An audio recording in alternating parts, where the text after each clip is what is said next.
வணக்கம். இன்றைக்கி வந்து வீட் பிரெட் எப்படி செய்யலான்றதை பார்க்கலாம்.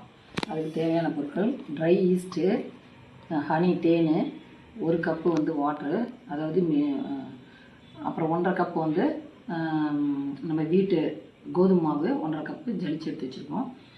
சால்ட்டு தேவைக்கேற்ப 3 ஸ்பூன் வந்து ஆயில் எடுத்து வச்சுருக்கோம். இப்போ வந்து நம்ம இப்போ கை பொறுக்கிற சூடு வெதுன்னு இருக்குது.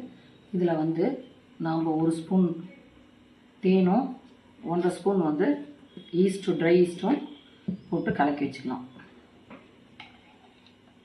1 ஸ்பூன் தேனும்,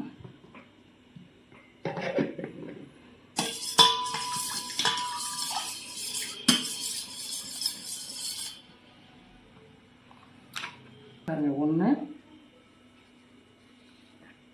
ஒரு அரை ட்ரை ஈஸ்ட்டு இதை போட்டு கலக்கி நம்ம வந்து ஒரு 10 நிமிஷம் மூடி வைக்கலாம். இது ஆக்டிவேட் ஆகும். இப்போ வந்து இதில் சால்ட் வந்து ஒரு அரை டீஸ்பூன் போட்டுக்கலாம்.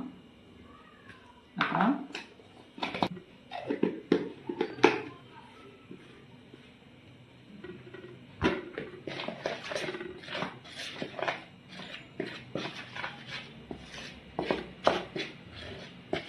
நிமிஷம் வச்சாச்சு. ஈஸ்ட் வந்து ஆக்டிவேட் ஆகிடுச்சு. இப்போ இதில் ஊற்றி இப்போ வந்து ஆயில் 3 ஸ்பூன் விட்டு பிசைஞ்சிட்டு இப்போ 1 ஹவர் வந்து இதுக்கு ரெஸ்ட் விட்டுடலாம்.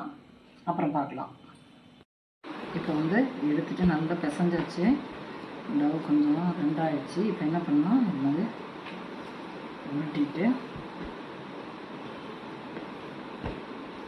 இருக்கோம். இப்போ வந்து இந்த டவை வந்து இதில் போட்டுக்கலாம். ஒரு 1/4 மணி நேரம் கழித்து இது கொஞ்சம் ரைஸ் ஆகும். அதுக்கப்புறம் நம்ம ப்ரீஹீட் பண்ணி வச்சுருக்கோம் ஒரு 10 நிமிஷம் வடை செட் ப்ரீஹீட் பண்ணி வச்சுருக்கோம் பக்கத்தில். இப்போ வந்து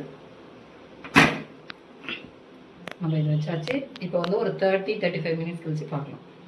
பாருங்கள், ஒரு 30 மினிட் ஆச்சு, வெந்துருச்சு. இப்போ நம்ம எடுத்துக்கலாம். பாருங்கள், ப்ரெட்டு மேலே வந்து பட்டர் தடவி இருக்கும் சூட்லேயே, நல்லா வந்துருச்சு. இன்னும் கூட நான் 45 மினிட்ஸ் தான் ஊற வச்சேன். இன்னும் ஒரு 1/4 மணி நேரம் மேலே ஊற வச்சிங்கன்னா இன்னும் சூப்பராக வந்துருக்கும். இப்பயும் நல்லா தான் இருக்குது. இப்போ பாருங்கள், கட் பண்ணி காமிக்கிறேன்.